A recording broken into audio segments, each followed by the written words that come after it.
A misericórdia no Antigo Testamento.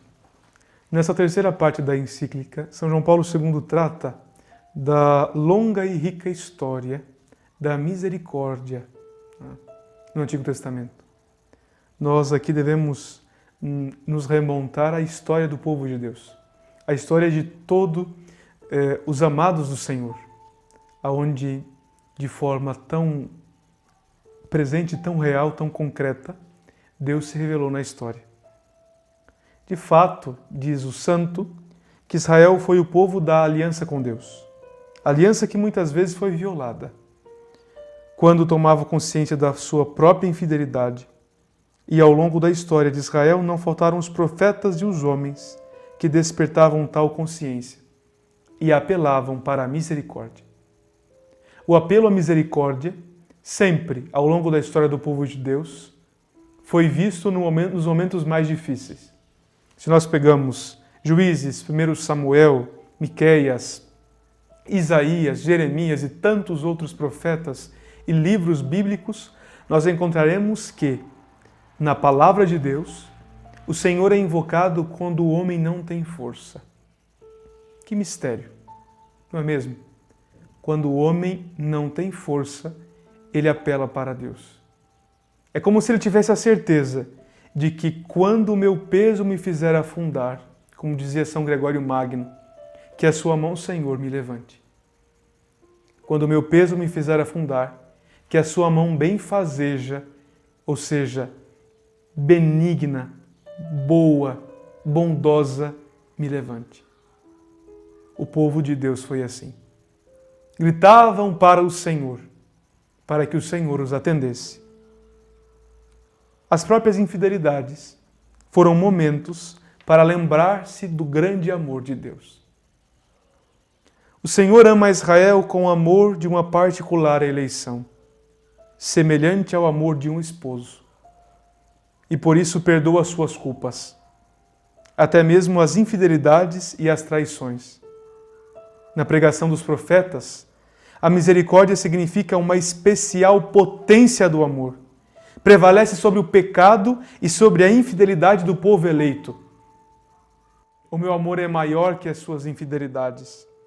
Portanto, tanto o mal físico quanto o mal moral ou o pecado fazem com que os filhos e filhas de Deus se voltem para o Senhor e apelem para a sua misericórdia.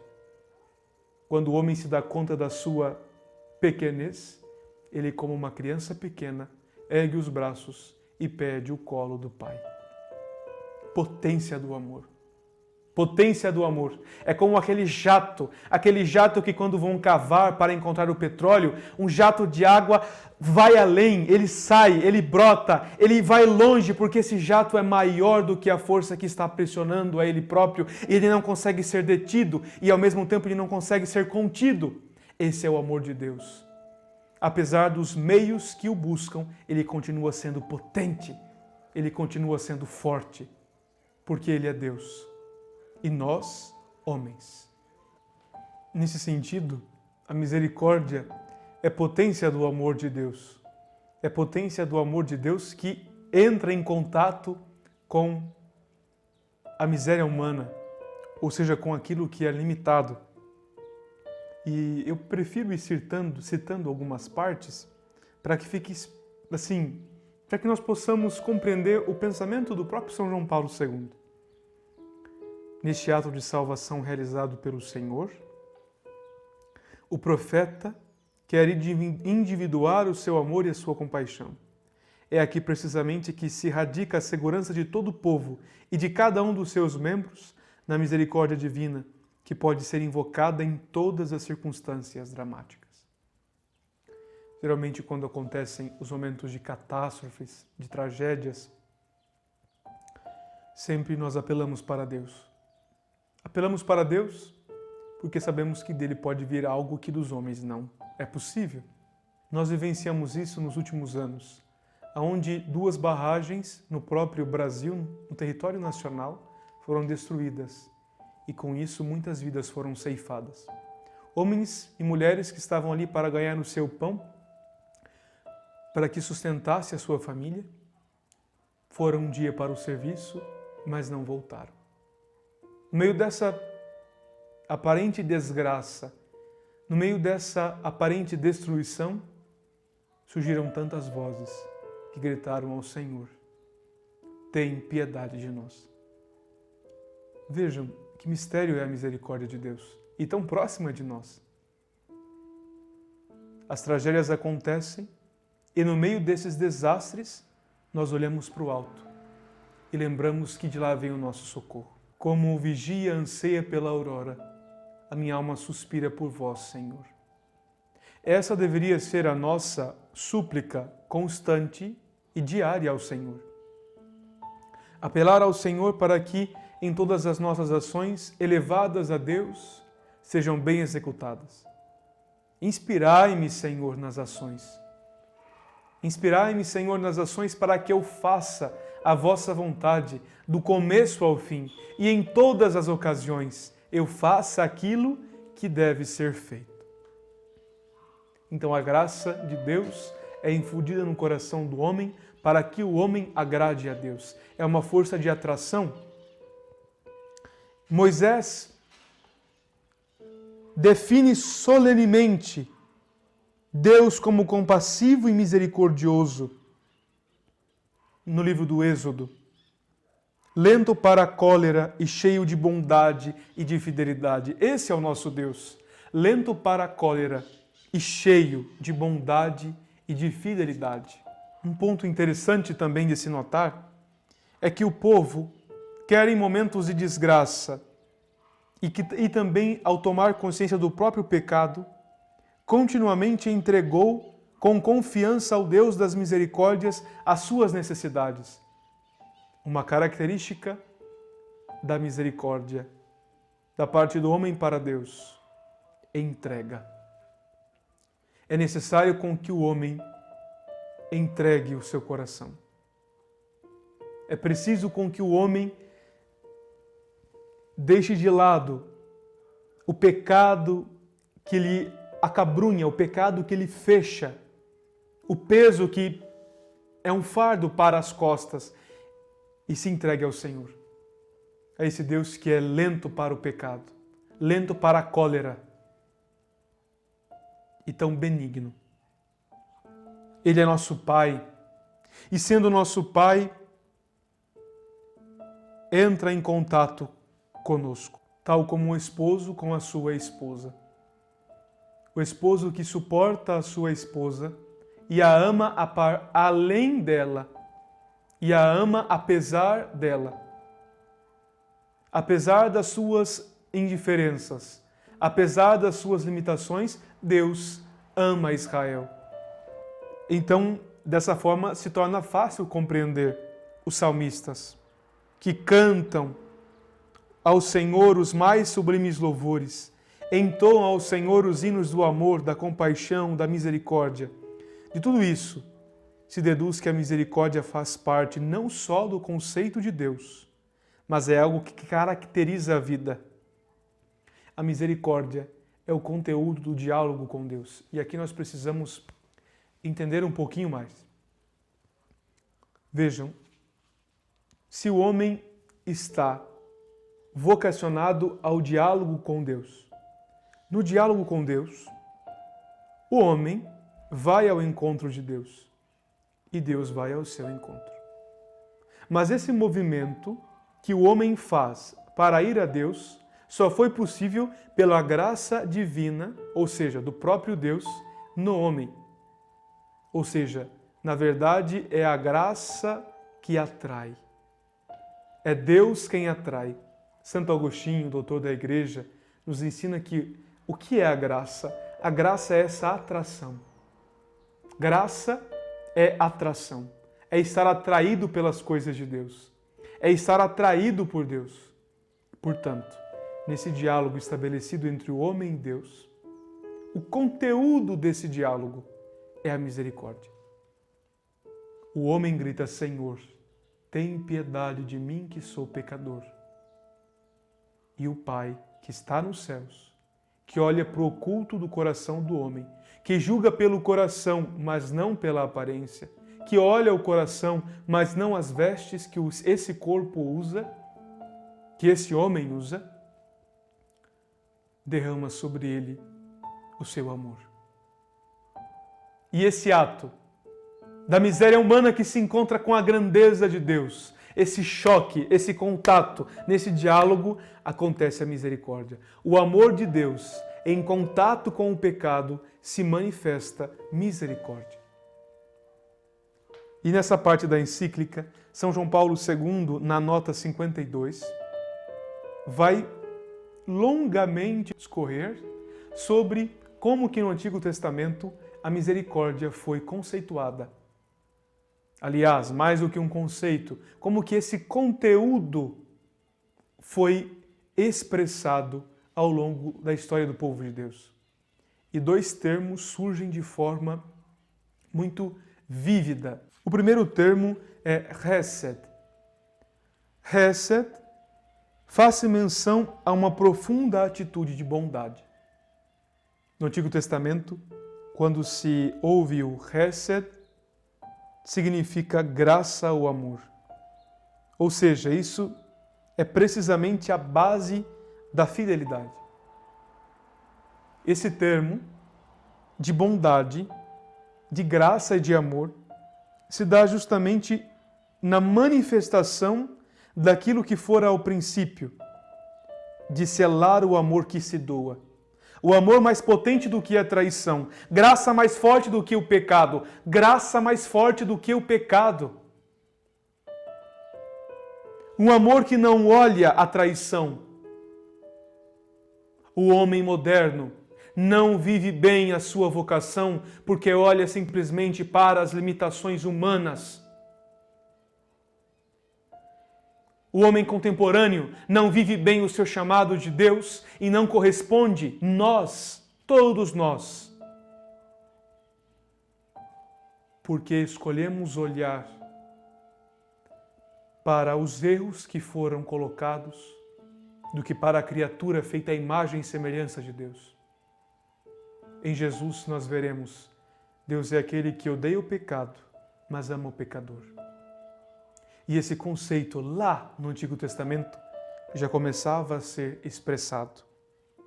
Ou seja, Hesed, em última análise, é da parte de Deus fidelidade a si próprio. Fidelidade a si próprio. Quem nos fez? Deus. Quem nos criou? Deus. Quem nos dá vida? Deus.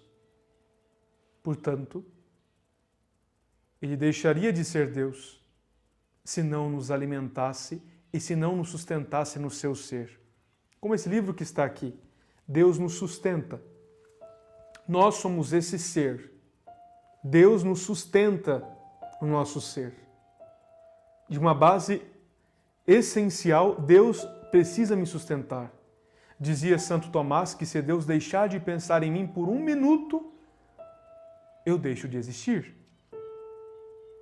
Porque não é possível o homem existir sem a sua causa primeira, sem a sua causa última, que é o próprio Deus. Esse primeiro vocábulo, Hesed, pode ser considerado como fruto do amor e do perdão, reconstituição da graça e o reestabelecimento da aliança interior.